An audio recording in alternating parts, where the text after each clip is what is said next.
Podcast is now starting. All attendees are in listen-only mode. Okay. Hi, everybody. We're having some technical difficulties, as if you couldn't tell. Patrick, are you on the line? I am. Can you hear me? Okay. Yeah, I can hear you. I hope everybody else can. Um, trying to open up the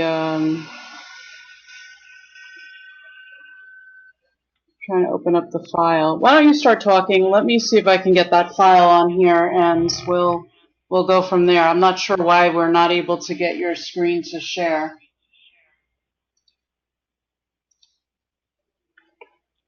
Patrick? Do I need to change presenter or? Well, just start talking. I'm going to put your file up. Okay. I just got to send it to the other computer. So, but in the meantime, you can at least start talking because the broadcast is on. Okay, sure. Okay, so I'm Patrick from Eagle Feather Enterprises. We're a computer consulting company in upstate New York, and I felt that this was a good time, considering a lot of the things that have been happening lately, to talk about internet security and just security of not just internet, but internet, email, computer security. We found out recently that a program called CC Cleaner, which some people may know, some people may not know, was bought by an antivirus company. And when they bought it, it already had a virus in it, and they've been distributing it for years, apparently.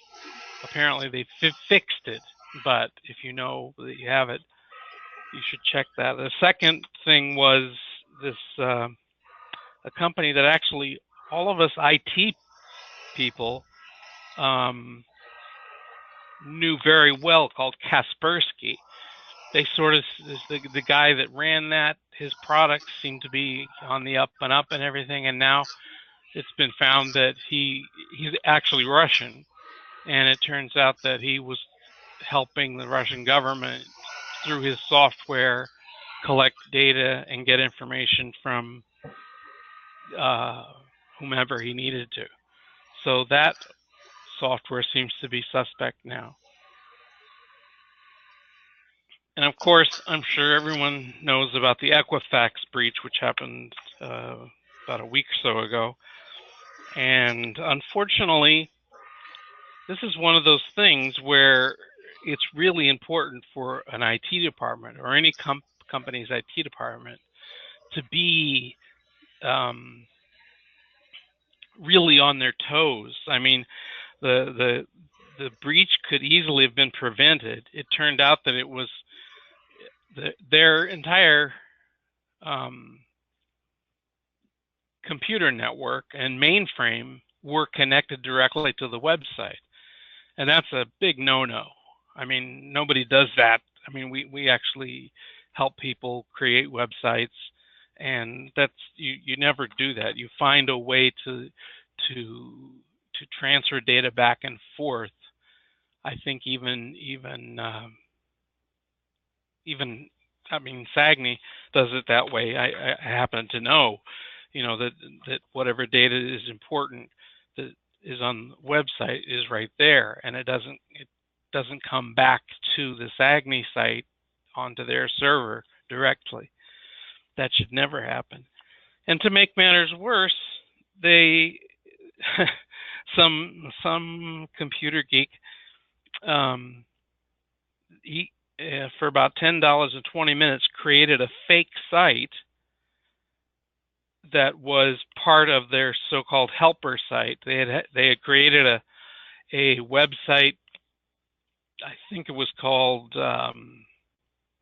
Equifax 2017 breach.com. And ironically, he created a clone of that site, and they linked to his site, not to their site. Once they found out about it, they changed it. But that's like one of the things that people need to know when they're surfing the web, when they're looking at web links. It's really important to know that, and everyone has sort of mentioned this about Equifax. Whatever site they created to fix this breach should have been an Equifax.com site. So something Equifax.com. That means it's their website. It's a legitimate site. No one else can have Equifax.com. It's just like, unfortunately, a lot of people get tripped up by these companies. Like they'll search online for support for Microsoft, and they'll get Microsoft.supportservices.com, or they'll get Microsoft.support.com. Well, that domain is support.com, not Microsoft.com. So you're going to another location. But anyway, let me finish up real quick with this breach. Initially, it had been the Equifax had set up a sort of monitoring service that they were going to give away for free. But in hindsight, I mean, that sort of seems like the blind leading the blind. So most experts have said that the best thing to do is to freeze your credit with all four. I don't know if everyone here knew that there were four. I know that most people knew about Equifax, Experian, and TransUnion, but there's also a company called Innovis. And I've listed those companies' links where you can go right directly to them and freeze your credit. What effect does this have? This means that you probably won't be getting as much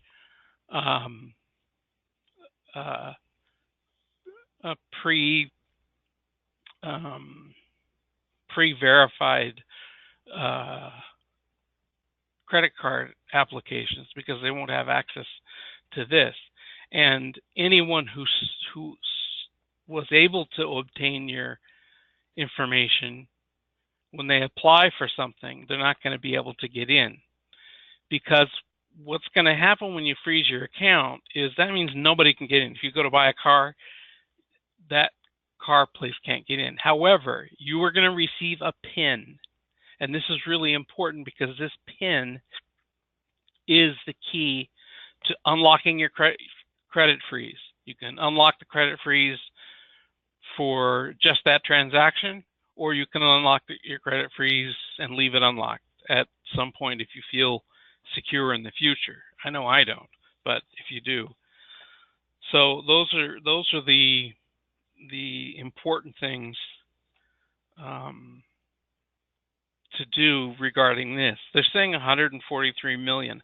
I know I and my wife went to they have a link that you can go to where you can actually check whether you were probably part of that 143 million, and we were. And I had Holly, who's in my office, who works here in my office. She went to the same site and found out that she wasn't. So it seems to be fairly accurate. They seem to know what data was removed from the system. The other thing is, when breaches happen, and you read about them a lot in the news. I mean, that's part of what the news does. Some of these breaches may or may not affect you. There was an article about Deloitte & Touche and a breach that had happened to them. Well, the more specific thing is it was a breach that affected their email, and in which case there's not really much you can do. It's all on them. However, if it's a breach with a company that you deal with, let's say you have an account at Home Depot, and Home Depot has been compromised, then you immediately want to change your password and your access to Home Depot. And any information that you had connected to Home Depot. So if you had saved a credit card, and I do recommend that you don't save credit cards on these people's sites, because this is the kind of stuff that happens. The scammers get whatever information is there, the password to your Home Depot account, your credit card information, all of that. So it oftentimes it depends on the type of breach, whether it's going to affect you at all. If you don't have a Home Depot card and you never had a Home Depot account, then there's really nothing to be concerned about. But again, like I said, if you were affected in any way, the first thing you want to do is to change your password. And I want to say something about passwords. It's really important that passwords are never personal information. Because unfortunately, for example, with this Equifax hack, the amount of information that they've been able to get is enough to build another you. They could really take someone. I mean, this is true identity theft, 100%, because they know when you were born, they know all the places you lived. They may have medical history. They certainly have your social security number. They have your phone numbers. They have all that, a lot of personal information about you, a lot more than any other place. So you don't want to use as a password any of your personal information. The other reason you don't want to do that is because you may have a Facebook account, or you may have a LinkedIn account where you discuss certain things. You may talk about yourself. You may have a little blurb in your profile that talks about your dog, talks about your kids, something like that. So you have information out there in the public that someone can just assume is your password and go in and get into accounts.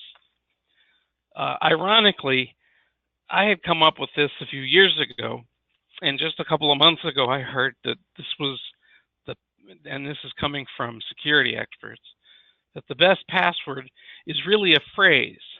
So for example, as I've indicated in this document, the quick brown fox, for example, and you use a capital T, capital Q, capital B, capital F, no spaces, a phrase about that long, that's something that you can remember, and it's a password that can't be hacked, or the chances of it being hacked are so slim, because anyone who's trying to hack, they don't go for the complicated, they go for the easy.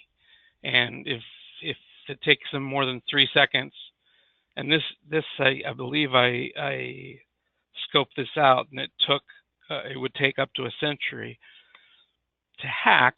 So I don't think you have to worry about it, because whoever the hacker is isn't going to be around in a century. The other thing I strongly urge people to do is to change their password at least every 90 days. And if you have the opportunity, different places offer this. It's called two-factor verification. You may have heard of it. And for example, if I log into my bank online or on my phone, I then have to get a PIN code that they send to me immediately. And literally, it's instant. The second I hit send, I have the code. I type in the code, and now I'm in. And that is obviously is a much better way of controlling your access to those sites. So you still have a password, but whoever if someone's trying to hack your account, they obviously don't have your cell phone with them, so they can't get that second part. Now, moving on to email. Email is, well, actually, there are two things that are going on that they're sort of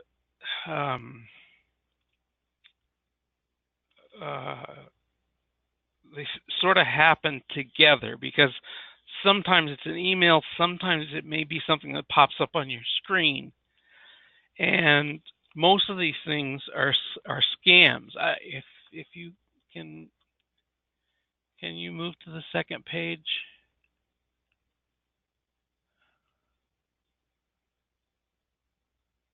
So here's, for example, this top one is fake, but as you can see, they have the little apple in the upper right corner, and they've used a font that Apple uses.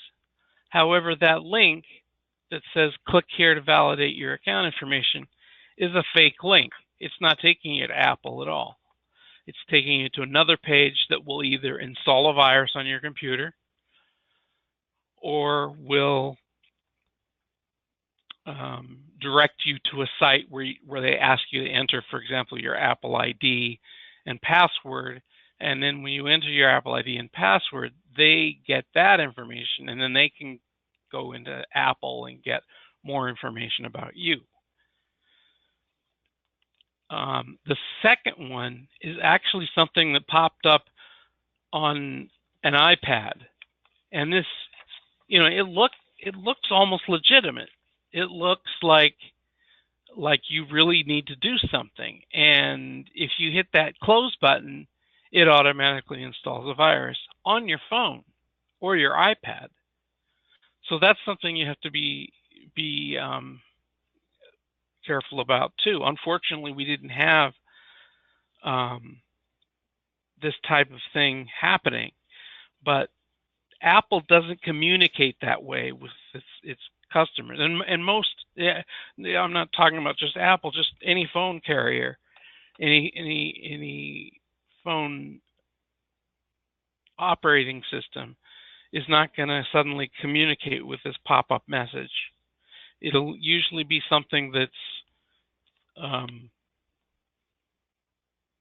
read about in the news. It'll be in the news. It'll be a headline of some sort, or it'll be something that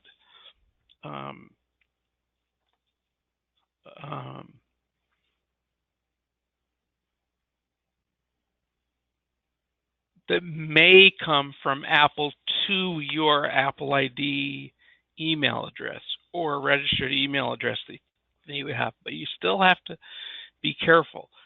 Now, one of the things you can do is you can, like this link, for example, here, if you had scrolled over it, it would have popped up where it was actually going. And it's not going to apple.com. 9 times out of 10, if you get an email from Apple, Microsoft, anyone like that saying that there's an issue or a problem, they're going to tell you the steps. They're going to say, go to our website, which is www.apple.com, and go to support and go to this place. And that is the better way to do it. If you see a link, always be suspicious. Now, if you go on, there's another page below this.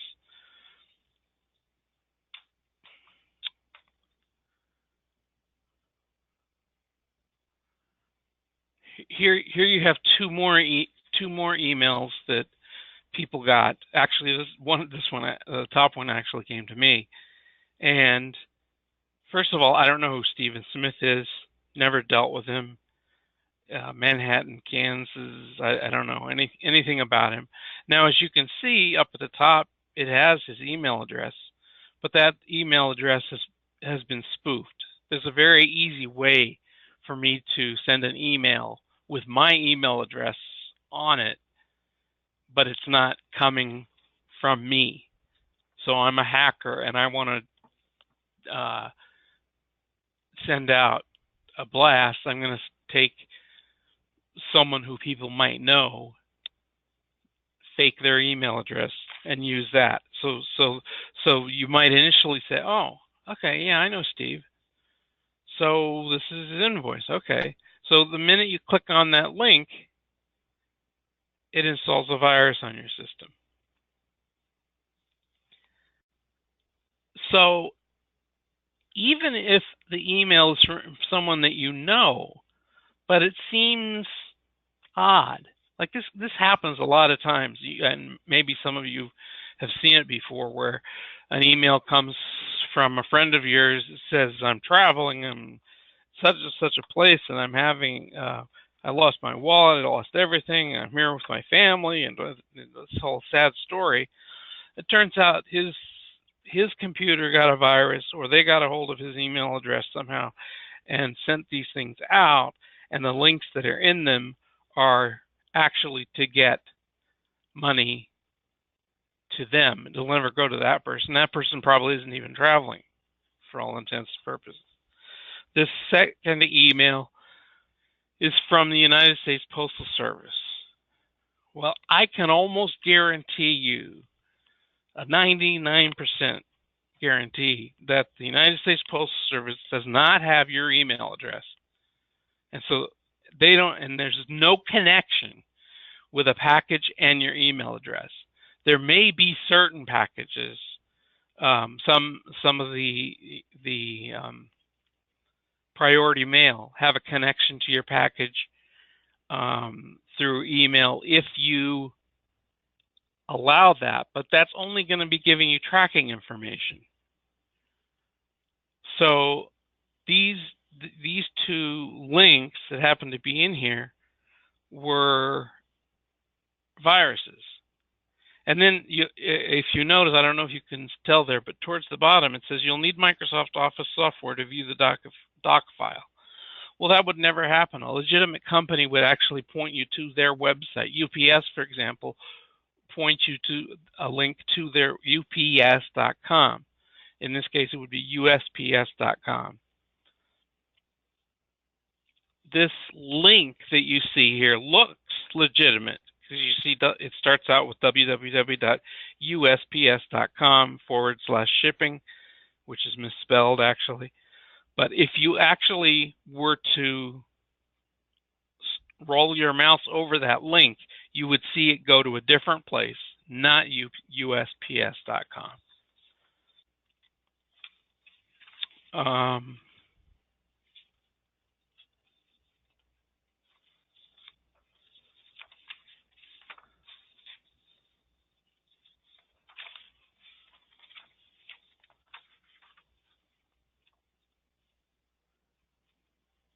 Oh, and one more thing. I go back to the Equifax breach again. I'm sorry to jump around. But one last thing is, there's nothing wrong with taking advantage of Equifax package that they were offering, the credit monitoring. However, that's not enough. In my experience with a myriad of customers who have actually had these monitoring services, including myself, they helped me after the fact. Well, it's really too late then. It's a lot of work, it's a lot of time, and here you are paying these people to be supposedly proactive, and they really aren't. So I would not use that as a way of handling your credit. Like I said in the beginning, freezing your credit is probably the best thing you can do. Are there any questions? Does anyone have any questions?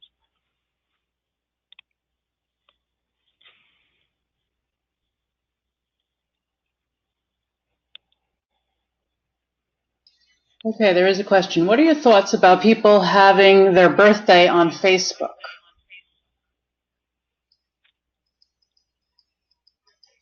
I think the less personal information you give out, the better. So I don't think it's such a great idea.